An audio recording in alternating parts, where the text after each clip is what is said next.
Hello friends, BTC dresser का merit list आ चुका है और इस बार रिजल्ट देखकर सबसे बड़ा सवाल यह है कि 3,326 वैकेंसी था, लेकिन सिलेक्शन हुआ था सिर्फ 796 कैंडिडेट को ही हुआ है। आखिर ऐसा क्यों हुआ है? और सबसे बड़ा सवाल ये है कि इस बार ड्रेसर का कैटेगरीज वाइज कट ऑफ बना भी है या नहीं बना है। तो आज इस वीडियो में हम यही डिस्कस करने वाले हैं। ठीक है, इस पूरे नोटिस का मैं एनालिसिस करेंगे, कैसे हुआ, क्या हुआ, हम पूरा समझाने वाले हैं। तो उससे छोटा सा एक रिक्वेस्ट है आप सभी लोगों से, मेरे चैनल पे पहली बार विजिट किए होंगे तो चैनल को सब्सक्राइब कर लीजिए, बेल आइकन को दबा लीजिए ताकि किसी भी प्रकार का अपडेट आपसे मिस्टेक ना हो। ठीक है, तो चलिए फ्रेंड्स हम वीडियो को शुरू कर लेते हैं। जैसा कि आप लोगों को पता है फ्रेंड्स, बीटीसी ड्रेसर विज्ञापन संख्या 21/2025 का मेरिट लिस्ट जारी हो चुका है, कल हुआ था जारी। और इस मेरिट लिस्ट में कुछ इंपॉर्टेंट चीज़ें हैं जो कि आप सभी कैंडिडेट को समझना ही होगा।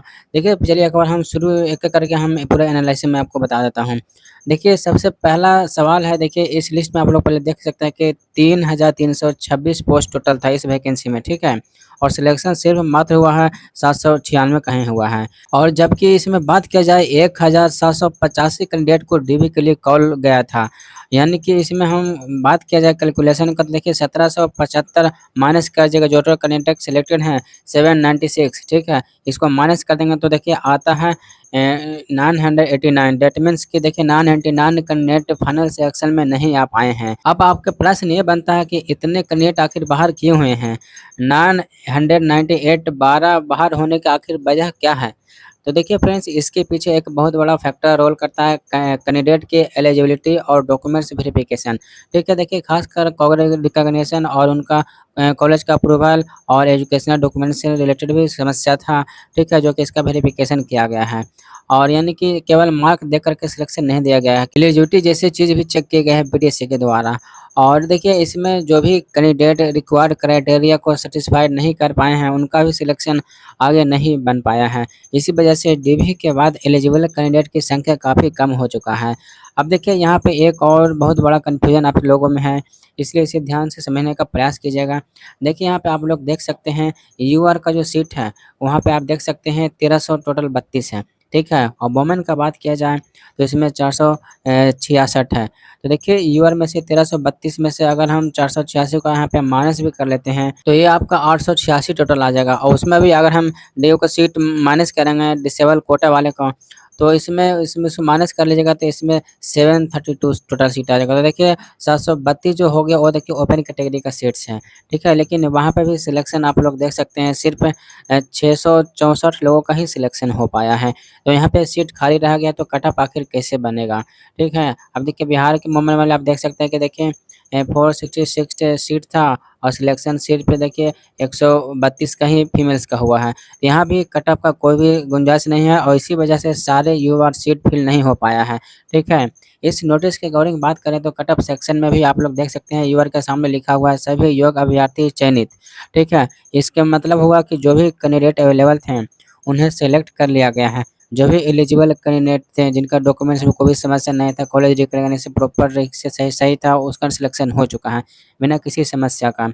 अब सबसे बड़ा इंपॉर्टेंट क्वेश्चन है कि ड्रेसर का कट ऑफ आखिर गया तो कितना गया? तो देखिए नॉर्मल रिक्रूटमेंट जैसा कि कट ऑफ समझाना थोड़ा समझने में थोड़ा सही नहीं होगा। नॉर्मली देखिए क्या होता है, जब सीट लिमिटेड होता है कैंडिडेट ज़्यादा हो जाते हैं, तो देखिए मेरिट के बेसिस पर एक लास्ट सेलेक्टेड कैंडिडेट किया जाता है और उसके मार्क्स के आधार पर ही कट ऑफ तैयार किया जाता है।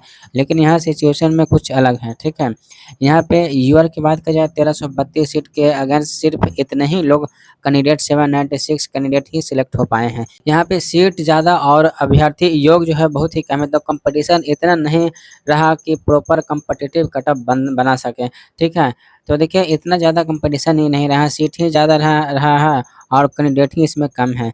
इसीलिए इस नोटिस में यूआर का कट ऑफ के मार्क्स के सामने कोई स्पेसिफिक मार्क्स नहीं दिया गया है, बल्कि लिखा हुआ है सभी युवक अभ्यर्थी चयनित हो गए हैं। अब ये देखिए EWS, SC, ST, EBC, BC और डब्ल्यूबीसी जैसे कैटेगरी जितने भी हैं, इन सभी के आगे बात किया जाए देखिए तो कोई भी कट ऑफ नहीं बनाएगा, कोई भी अभ्यर्थी उपलब्ध नहीं है यहाँ पे लिखा हुआ। इसका मतलब यह हुआ फ्रेंड्स कि इस पर्टिकुलर कैटेगरी में रिक्वायर्ड क्राइटेरिया को पूरा फिल करने वाले एलिजिबल कैंडिडेट यहाँ पे अवेलेबल नहीं है।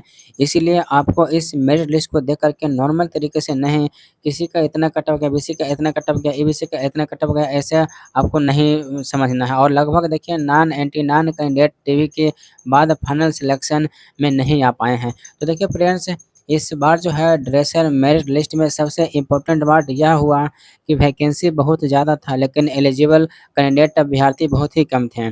ऐसा इसलिए हुआ क्योंकि बहुत सारे कैंडिडेट डॉक्यूमेंट्स वेरिफिकेशन में ही बाहर हो गए, क्योंकि उनका कॉलेज अप्रूव नहीं था, डॉक्यूमेंट्स में गड़बड़ी था, और जो भी बहुत दिनों से ड्रेसर का कॉलेजेज वालों का जो समस्या चल रहा था, वही इसका मेजर फैक्टर है।